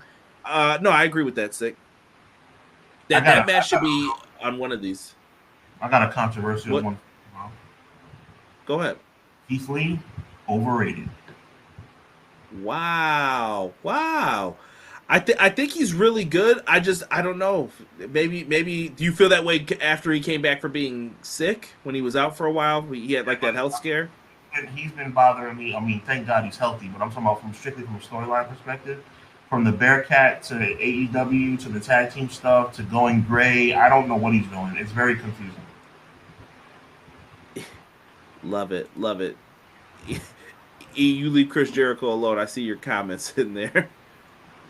Let's get into this one. This one is kind of a fight of the elite version of Bullet Club versus Bullet Club Gold, and I'm sure David Finley has something to say about this. This is a posh. I don't know what word I want to use here. This is a mess of a trios match here a little bit. I mean, Kenny's team makes sense, but why would they trust Takeshita after he walked out on his other teammates? And why wouldn't you pick one of the Gun Club members? I don't know. I'm trying to make sense of all this, but what do you think? Kenny, Omega, and Ibushi versus Jay White, Juice Robinson, and Konosuke Takeshita. This is a perfect example of what I said that AEW should not do. They should not throw together silly 6-man tags just for the sake of it. This is a silly match. It makes no sense. I don't like it. And because I don't like it, I don't care who wins. Moving on. It's stupid. I care about this match, though. CM Punk versus Samoa Joe for the real World Championship. I really, even in the short time, I like this build. I like the feud. I thought that Golden Vampire move on Collision, genius. I know the GTS didn't look good because I didn't know until he did the axe handle and I was like, is that Punk? And I was like, I don't know. The axe handle looked a little off, so I don't know if he tried to do it differently. But when he did the running knee, I was like, yep, that's him. just by his movements. And then I was like, okay, GTS. And I know everybody was like, oh, terrible GTS. His mask was like coming off of his face. Like Joe was like pulling it already a little bit by accident, I think. And Punk was like, it worked out perfectly for him that it just flew off. He said, I accept. This was great. Joe choked him out last week. Great. This is going to be a banger of a match. This was a match that people would laugh at. Like, oh, it only happened in front of 1,000 fans in a bingo hall. Look at him now. 80,000 people are going to see it. That's what I'm trying to take away from this match. Is it the best match they could have done? No. You know, Sean, do your thing. Do your thing, Sean. It's not the best match they could have done. Again, Sean, thank you. It's not the best match that they could have done, but they tried. They tried. I'm okay with this. If they didn't want to do that match and you said, Conrad, give me the next booked match. I asked you all last week, if you hate the All-In card, give me your card for it. This is the match I would have booked. I would have done the same thing. I would have said it's Samoa Joe and Punk. Samoa Joe and Punk is a very nice consolation prize. I think they're going to tear the house down. Big shout out to Battle League in the chat saying salute y'all. Appreciate you. Let me see here. I'm just getting to some of these comments. Coda got to get to Keshka. He mentored that boy. Kenny has tag history with both of his partners. He does. There's links to make this make sense. It's not that it doesn't make sense. It's kind of weird, though, that you have a faction and then you are teaming with someone outside of the faction. You know what I mean? And it feels like Hangman hasn't really been in the build up to any of this. I just don't like how they did the BCC stuff. Then they re-signed. And then Hangman. I wish I could take this back and kind of redo it again a little bit. E says, with Kenny as the leader of Bullet Club when Jay White took over, Jay White and Hangman feuded in New Japan 2. Yes. Punk and Joe, again, it could go either way. I'm going to leave it at that for now. I'm rocking with Paige, Omega, and Ibushi that match. Samoa Joe trying to be X Division champ again. Here y'all go. Here you go. Let's get into the women's four-way here. Do you care about this match, Sean? I know you're saying some of them you don't like. I think this was the best you could do with what you had. I think losing Jamie Hayter was a big blow to this because I felt like this was going to be a big matchup and moment for her. I would never say I don't care about a women's match. What kind of savage do you think I am? I mean, hold on now. Equal criticism all around. No, I'm joking around, but I mean, I think you got to go with the hometown girl. And this, when I say hometown, I mean the home company girl. I think you got to have your pillar win this match. Honestly, that's what I think. I think Britt Baker finds a way to get it done. She hasn't been champion for a while. This is the biggest show in AEW history. She's a pillar. I think she gets it done because I do believe that she's going to be the only pillar, wink, wink, hint, hint, that's going to leave Wembley Stadium with the belt. Interesting. That was a nice little teaser there. It was. We got some good comments coming in here. McKinney says CM Punk and Joe's going to be a banger of the show. Pow 100. He says, whoever follows this match better work because this match has history. They both have belts, so it's going to be a de-measuring match. Okay. Right. Yeah, no, I mean, and Punk knows he's going to go out there in the middle of the card. He's not trying to get outworked. I don't see this match opening, is what I'm saying. No. All of the sauna boys from DDT Wrestling coming from the Golden Lovers lineage. Nice. Rafael De La Gâteau, sick. He always brings up good points. As much as he ribs me and joshes me, good points. He said, I feel this All-In card suffered due to all of the heat backstage. Without question. Card could have been so much if TK had we're going to substitute cojones and made them do business. Yeah. I said has been the problem in AEW from the start. Tony Khan. But Sean, at this point, though, like I said, I don't think it's in him to yell at these guys. Like I said, certain things certain people can't do. I know everybody's like, be like Vince, be like if you told me the same thing, be like Vince, I can't be like Vince. I won't be like Vince. But I don't know. I think I would have handled the situation different than Tony did. But that's different personalities, different things get into it. Would Tony benefit from having a GM? And I mean this in a literal sense, like football. He's the bad guy. He's the hatchet man. Bro, you brought this up before, and you're 100%. Yes, you made this accurate point. But who do you put in that spot though? Who do you think is someone that's like heartless? He don't play around. I'm gonna tell you how it is. Who can he get? It doesn't have to be a wrestling person. I don't care who it is. Bring an established. Excuse me. Sorry about this, guys. Bring an established corporate person into the to be someone who can handle business. It's got to be someone who understands wrestling. I feel though too. You know what I mean? Like, yes, but I'm saying at the risk of not hiring anyone, he needs to bring somebody in. Is what I'm trying to say. A wrestling guy would be ideal, but at this point, like, I mean, I don't. Who's Dana White's guy? Like, who's the owner of Bellator's guy? Bring somebody in that can ruffle some feathers and handle business. I hear you. Doug says, and new. Talking about Saraya, it's not about weight limits, it's about no limits. I love that when they used to say that. Batman is an equal opportunity crime fighter. Catwoman has caught them hands. I hope Sheeta retains. I think Saraya wins. A lot of people saying Saraya. Mm-hmm. I don't know how I feel. I'm caught between a couple people. I wish they booked Hangman versus ZSJ for New Japan's TV title. But Matt, you're gonna run into that same problem. Why is ZSJ on this card and not insert whoever's not on the card? There's gonna be a lot of people arguing. I see you, E. None of these matches are going to hold a candle to anything Mike Bailey has done. Knock it off, sir. Fatal 4-way women's title match. In my mind, this is an all-star match. Keep the title on Hikaru Shida. Do not treat her as a transitional champion. I don't care if it's in Saraya's home country. I hear you, Will. I hear you. I used to love when Mick Foley would say that. The fortitude. And if you're not down with that, I got 13 words for you. How much wood for the woodchuck chuck if a woodchuck could chuck wood?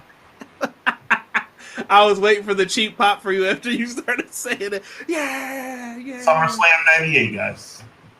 I'm good with whoever they put on the title belt on, except Saraya. She's still iffy on her wrestling. If it's just a no from me, dog. I hope Sheeta wins. You could make a pocket QB into a running one. That's just the way it is. Mark Henry or I can't see Paul White doing it. I think you have to go outside before it's anybody, because everyone's going to say someone's bias is the issue too, which seems to be another problem with all of this. Let's see here. Mark Henry. Who better than Stephanie McMahon? Or bring in Shane. All right, you're done, E. You're done. Listen, I'm gonna touch on that. It's not likely, right? It probably will never happen. But you want to talk about making a splash? You can't trust a McMahon in that company at all. I don't care if Linda came to you with 100,000 and said, "Please hire me." Yeah, no, you're right. You can't let a wolf into the henhouse. That's true. Deanna said Regal would have been a perfect GM. I think Regal always wanted out. After a couple weeks, I feel like Regal was trying to get back right with Triple H once he took over. We'll see. Trust me, there's going to be some Q4. There's going to be something happening in WWE. Just keep your eyes peeled. The thought that it has to be someone from Inside Wrestling is crazy. Sports GMs aren't necessarily former players always. Not saying it has to be someone from Inside Wrestling, but you don't want those situations that WCW was plagued with. Remember the guy who ran Pizza Huts and all that? I can't even think of all their names right now. He was a nice man. Yeah, so you don't want someone like that telling you the ding-dongs are about to go out and go over you. Jim Herd was an idiot, but the problem, Jim Herd thought he knew better than Ric Flair. I mean, let's be real. So at the end of the day, he was I need somebody, I don't need a wrestling guy. I need somebody that's there not to worry about wrestling. I don't care if your name's CM Punk. I don't care if your name's Kenny Omega. I don't care if your name is Matt and Nick. I need you to do your job, and if you don't, you're going home. Yo, shout out to Sick. Put Hardcore Holly in that enforcer spot. I beat everyone. Well, do ya? Do ya? Oh, Bob Holly. PK is an owner, not a boss. He needs someone to handle the business of, yeah. And I think someone just has to pull him to the side and say, like, let's look at what you don't do great. You need someone to do those things for you then. You know what I mean? Yeah, you Vince can't McMahon probably really never needed. you can't hire me for that job because there'd be nobody left. Whew, I'd fire everybody, but then there'd be nobody left. keep Paul White off my television. Yeah, see, he knew. Yeah, Vita Scott's burner. I actually don't like Mike Bailey just messing with CJ. Terrible, terrible. I posed a question: why is Will Ospreay not so and so? Because they wanted Will Ospreay. Listen, if Tony Khan could see, there's other restrictions to all this stuff too. It's not like Will Ospreay's just allowed on the card. Tony Khan would have done Will Ospreay versus Kenny Omega if he could have. Guess what? Not allowed. There's a lot of things handcuffing them at this point in time. No Bryan Danielson. You could have had a rematch with Okada. That could have been a great match too. Like it's just bad. Mercedes Moné needs to be on the show, even if it's just to walk out. I don't know. Is she able to walk yet? I don't know if she's able to walk. She wouldn't be putting out posts about being a free agent if she wasn't able to walk. Okay, I didn't see that post, so I haven't seen anything from her since the foot. She posted recently how she's a free agent. She can go anywhere. She's in New Japan, but she can float. She wouldn't be putting posts out there about being a free agent if she couldn't walk. That's a post that gives me the indication she could at least do an interview. Mike Adamley, remember Spam Man. Make me the GM. The Bucks going on the bench like Brandon Cutler. What? New GM needs to be Rob Ford. I'm out. Marion Bailey available. You would say that, Veda, to Casey. Well done. What? Okay, let's talk about this match that was announced on Dynamite. How do you feel about this? I feel like the International Championship should be defended on an international stage, but instead we're getting a 6-on-6 stadium stampede match. Do the teams make sense? Yeah, I get it. I get the association with the teams. Eddie Kingston, my best friend Penta, and he was aligned with him in the beginning. You have the best friends in here, and you have the BCC as well. But we don't have a team to team up with the BCC. I don't know if this is the chance to do something where you can get a little spontaneous. Is there a surprise in here? Is it the Dark Order? What are they doing here with this, Sean? I think people will enjoy this match in the arena, though. I think they're gonna go crazy. But if it wasn't for Eddie Kingston being in this match, I would not care about a darn soul in this match. Has the BCC lost value to you? I know yes, it's a totally outside question. Yes. Okay. It has. Okay. And this is another one. This is like a throw together, man. I don't understand it, man. I don't understand it. It's stupid. It's stupid. I'm not even going to predict this match. I don't care, bro. It means nothing. Some say House of Black, maybe. Maybe they get them involved on the card some way, shape, form. I just don't know what. Yeah, I don't know. I just think BCC's been hurt. I'd rather see Claudio in like a singles. You know what I mean? Like we could, but Pac's out too. It changed up a lot of the stuff for it. I understand. So whatever. We'll see what they end up doing with that stadium stampede. Close said it best. Complete and utter chaos. That's a cool thing to see. But at the end of the day, I don't really care that much. Yeah. I mean, that's what it's gonna be. What an odd match, but BCC is in it. Yeah, I mean, I guess if people are into BCC, that's the real question. And this is going to bring us to our next point. I know we're going to go a little extra here. But we got to talk. We got to talk about the Young Bucks versus FTR 3. It's going to be a good time for all. I haven't stretched it a few minutes since we last talked about them. Before this match was announced, I had my fears. My fears have gone up 90%. Exponentially. Cash Wheeler, I guess we're going to have to find the best way to talk about this without trying to get in trouble with YouTube advertising. Cash Wheeler is in trouble for an incident that happened with a firearm, we're just going to say. And road rage. I'm Sean. I'm trying to dance around this so I don't get my video taken down. That's what this is. With road rage incidents, he got picked out apparently, and something must have happened. I don't know, but I don't know if AEW knew about this. If they didn't, bad luck, not a good time. I don't know what's happening here. But your thoughts on the situation? We don't really know enough either about this. I'm pretty sure he's going to be able to go over. All the Twitter lawyers told me that. So I'm pretty sure he's going to be able to go over and do the match, it sounds like. But my faith for them keeping the belts is just going further and further down, bro. On a night that the world is going to be watching, and that would have been, not saying could have been, would have been FTR's finest moment, is now gone. I guarantee you the Young Bucks are going to win this match. I don't just promise you. I guarantee you the Young Bucks will be the new AEW Tag Team Champions because of this situation. And it's a shame. It's a damn shame. I am sad. But Sean, before this situation even occurred, you didn't think that they were winning? No. New deal signed? You don't think they were like, hey, brother, listen. No. No.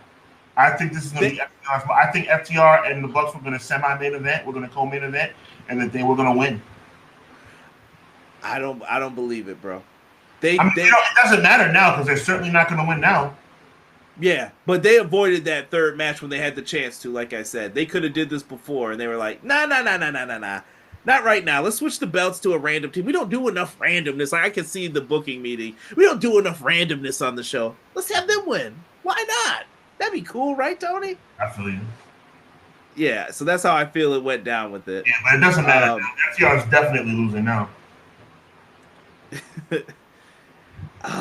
But you can't put the belt on Jey Uso. All right, whatever. Jey Uso ain't got that juice like them. They're in that booking meeting like, hey, how you doing? Who needs coffee? All right, let's talk about this match. Wow. FTR and the Bucks will be an absolute classic once again. We all know this, but we also know the situation involving Cash. Once again, though, Quills is going to be a banger, but the Bucks will come out victorious. Here's the sad part. What if this all turns out to be for nothing? What if you find out it was all for nothing? Well, this whole pay-per-view is for nothing. I mean, I'm talking about, though, the logic behind the booking reason. I get it. But I'm just saying, like, it's apropos. This pay-per-view means nothing, too. Nothing. Listen, it's what they do. Cash. Back-to-back pay-per-views. Don't get me started, bro. I can't even read that. Cash Wheeler said, break yourself. Say something else. Tripping. Say something else. Say something else. Shut. Say something else. Young Bucks for the win. One more word, and this is over. Say one more word, and this is over. Say something else. Let me see here. Young Bucks will for the win, even though it's FTR's match to win. The arena is going to kill the crowd for this match. Ooh, McKinney's bringing up the sound, I think, is what he's referring to here. That the sound will travel up. It's hard, though, because WrestleMania does the same thing. Like, you can't really hear how loud it is unless you're there. This will make no sense. Like I said, bro, I have a video of me when the Hardy Boys returned, when they came back to WWE. No one will ever believe how loud it was in there. And I was sitting in, like, the hundreds. And I'm like, yo, this is absolutely insane right now, what's happening. The crowd's going to be all over. The crowd won't be able to keep up, and even these British fans will chant over this. Yo, wow. Crowd wasn't that crazy when the Dudley Boys came back. Just saying. It wasn't at Wrestle Frickin' Mania. Knock it off. And they weren't at Ring of Honor the night before against the Bucks. Just saying. EVP's booking themselves to win. What's new? Don't let Cash drive in England. He can't. How dare you, Matthew? He better not take oh my goodness. Good God. FTR wins at All In, but they lose at All Out to the Bullet Club. Ooh. I mean, that is the one like thing that they could try to mess with a little bit, that you got the 2 nights and you could be like, fooled you. Yeah. Got you here. I don't know if they do it. Cash Wheeler Pinky from Friday now. Yep. British fans will be singing and stink. It's wild. Shout out to E for remembering that. Yeah. I've waited for back-to-back pay-per-view, or I hate the back-to-back pay-per-views. Vinny says they should have waited another month for All Out. I think Tony didn't want to break that tradition because tradition sells in pro wrestling. Mm-hmm. I hold out hope for a FTR win.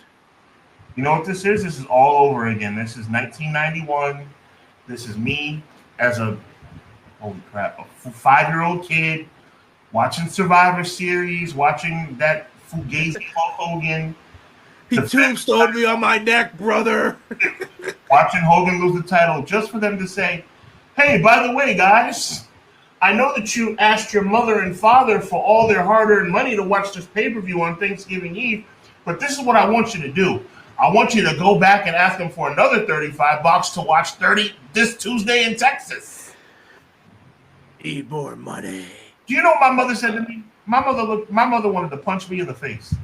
She said, I just spent all my money on a pay-per-view and you're telling me there's another one next week? She said, you better find somebody else. And this is me, little kid. My mother is the most wonderful woman on the planet. But I should have, even at 5.5 years old, I should have known not to ask my mother for that because back-to-back pay-per-views, it's a stupid concept, bro. $50 a pop, 2 weekends in a row. What do they think this is? That's a fact. And the only other match we know for All Out is Powerhouse Hobbs and Miro. What a bang that's going to be. Gee, good God. You know, I actually think that has potential to be a really good match. I think it could surprise people. The problem is you got two guys who both need wins. Yeah, well, Miro doesn't wrestle, so it doesn't matter. In our main events, you will have MJF, Adam Cole. Like I said, I love the story for this as well. Backstory, MJF. He was in the opening match of All In, and here he is now in the main event. Look at him now. And Adam Cole and him are going to, I think, put on a heck of a match. I truly believe it. I think they're going to do a great job. It is still not what All In is supposed to be for a main event, but it's the best they can do. You know, blah, blah, blah. But you're still talking about Adam Cole, who's one of my favorite modern-day wrestlers, going up against MJF, who's a corny baby face, which is why he's going to turn again. But I have a little funky prediction for this. Did you catch on Wednesday? I did. Okay. All right. I hope that's where you're going. And I'm going to take it a step further. Roderick Strong's going to be involved in this match. Roderick Strong's going to determine the outcome. No. What about the Kingdom? I just don't. No. I think it's going to be a fairly one-on-one match, and I think that Roderick Strong's going to come in and try and make a difference. And I think it's going to be something that you don't expect. They've got me, bro, because I need to beat you more than anything. As soon as I heard that, I was like, oh no, don't start that. Adam Cole's the one who's going to be turning. So you think MJF's a babyface now, moving forward? I don't think MJF should ever be a babyface, but I think they're going to try it, and I think it's not going to work. But I think for the sake of this pay-per-view, I think Adam Cole's going to turn, and I think he's going to win. So what's your final breakdown? My final breakdown is that Adam Cole is going to be the next AEW heavyweight champion of the world. Really? And do the Kingdom and Roderick back him? Is that his new crew then? I think this has been a setup the entire time. I don't think there's anything wrong with Roderick Strong's neck, and I think it's going to be a faction for the ages. Okay. I think this is going to be the Undisputed Kingdom. Deanna says MJF retains with shenanigans and a heel turn from MJF because I expect Cole to turn. Dude, even the way he looked at the belt when it was down on the ground, just a little side turn to it, like, yes, my precious. I was like, oh, this is so good, so well done. Hey, you can't be endorsing that on here, E. Kingdom at All In, people are saying. Let's see. Quill says MJF and Adam Cole. MJF retains, but we all know we are all going to watch to see who is going to turn on who first. I do believe Roderick Strong and maybe the Kingdom will be involved somehow in the decision. Okay, so he's kind of with you. Sean laid it out there, though. We'll see. I'm going to be interested to see how people are talking after this one. And then how do you get the hype for All Out to do something? Is it Punk and MJF in Chicago? Or like, what are you doing here then? If Punk's hanging... MJF and Adam Cole are going to face each other in a mandatory rematch at the next pay-per-view. Okay, so you think the Chicago fodder is just... Because to me, if Punk and him are going to face off again, or if Punk's going to challenge for the world title, Chicago's the place, but you're saying it's too soon to do that match right away? Which is the whole point of it being such a poorly constructed thing. Because MJF's going to get his rematch the following week. Interesting. Well, that brings us to the conclusion of the show. And I think this ending is very appropriate. I think it's like one of those things where it's like AEW dropped the ball. AEW has dropped the ball. This is in no way the energy that I thought that this pay-per-view would generate when we first heard about this 5 months ago. I think they've dropped the ball. I think this is a ho-hum pay-per-view on paper, and I'm very disappointed. And I think the world is going to look back on this as a big day in AEW history, but I think they're going to look back on it as a disappointment. I want in the comment section, if you guys haven't hit the like button for me, in that comment section, I want to hear the matches that you guys would book for All In instead. Once again, I want the same restrictions. No Kenny Omega Will Ospreay. No Kenny Omega CM Punk. None of that stuff. I want to see your card with the roster that they have and how you would set it up. I would love to know. And I know a bunch of people listed certain things. I want to know your card for All In and how it would be better than the card that they have. And I'd be interested to see what people do. That goes for you too, Sean. Feel free to come back and put it in. Oh, it's really a shame because this was supposed to be the biggest show ever. And I mean, look at the card, bro. This is average. This is ho-hum. This is full gear, bro. This is full gear. Time out. But is this people expecting a lot though because of what AEW is always giving you? No, people should be expecting a lot, but not the reason what you're saying. They're expecting a lot because this is the biggest show in history. They're actually tagging it. The tagline for this pay-per-view is the biggest show in wrestling history. That's what they're calling it, bro. Like, you can't do that. You can't do that. And then give a card like this. This card is giving full gear, bro. This is full gear with 80,000 people. This wasn't supposed to be full gear. This is supposed to be WrestleMania, bro. This is supposed to be AEW's version of WrestleMania. Like, now I'm getting fired up. I am so disappointed in them. AEW dropped the ball on this one. This card is a B card, bro. It's a B card for what's supposed to be the greatest show ever, bro. This is unacceptable. Unacceptable. I look forward to seeing others' cards. Unacceptable. 0 Hour is going to play a major factor. Roddy will be added push, but it's Adam Cole turning at All In, baby. The card looks fine. It's going to Bang Live. What you mean? He says. I hear you. I believe Cole was turning on Roddy for acting so suspect. I agree with Big Hubs. I was excited at first, but this went out like a silent fire. CJ always trying to give somebody homework. Okay, Dad, whatever. I hear everybody say that they could book something better. You tell me what he was supposed to book. I just gave you the same restrictions he has. I refuse to do this, and I'm signing a new contract. Well, I really need you. If the Elite aren't here, they're the heart and soul of AEW. Boo. If you don't give CM Punk a match, like, dude, you get what I'm saying, though? Like, it's 50% of the audience pulling you one way and 50 telling you something else. What do you want from him? So now I want you to go in. I want to see these banger matches that they have, that you guys have in mind. I just want to see it. That's all that I'm asking for. The international championship's not even on the line. I agree with that. I never had an issue with what you said with that. We agree, right? That should definitely be a title match. It should be Moxley and Orange. Is there a TNT title match? No, that's already set up for All Out. That's why they had that Battle Royal. Did you really want to see Luchasaurus wrestle? I'm just being honest here. I would like to see Christian wrestle, or I'd like to see Christian in the building. They should have. Maybe Christian's teaming up with BCC. How in God? I'm done, bro. You know what? Shame on you, AEW. You let AEW. You dropped the ball because you know what? This card to me is giving Dynamite. This card to me is giving Dynamite. I said it was Full Gear. This card to me is giving Dynamite. And that's a darn shame. A darn shame. This is Conrad. They are calling it. It's not like we're just speculating, bro. They are calling it, literally calling it the biggest wrestling show in history.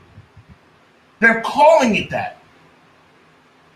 Like, what? They dropped the ball, bro. They dropped the ball. This is going to go down as a disappointment.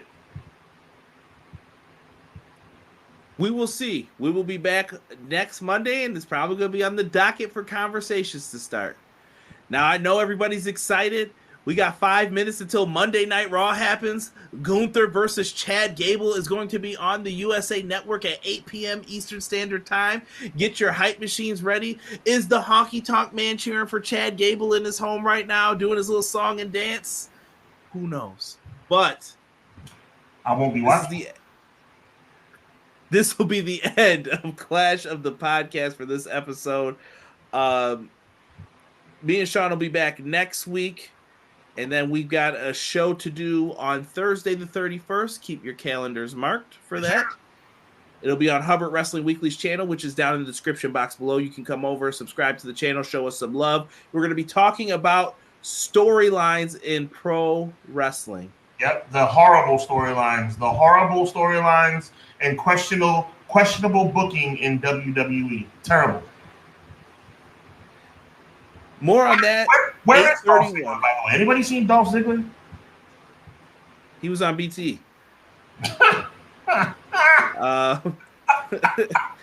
We are. I got nothing. That's terrible. I got nothing else. It's funny because it's true.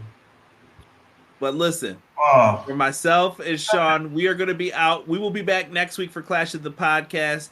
I'll be live on Wednesday for Dynamite. Sean, do you have something coming up this week? Nothing coming up this week, man. The new store is coming out soon. Had to rebrand a couple of things, but it's all good. New store coming out soon. August 31st on our channel. But we'll see you before then right here on Clash of the Podcast next week. 1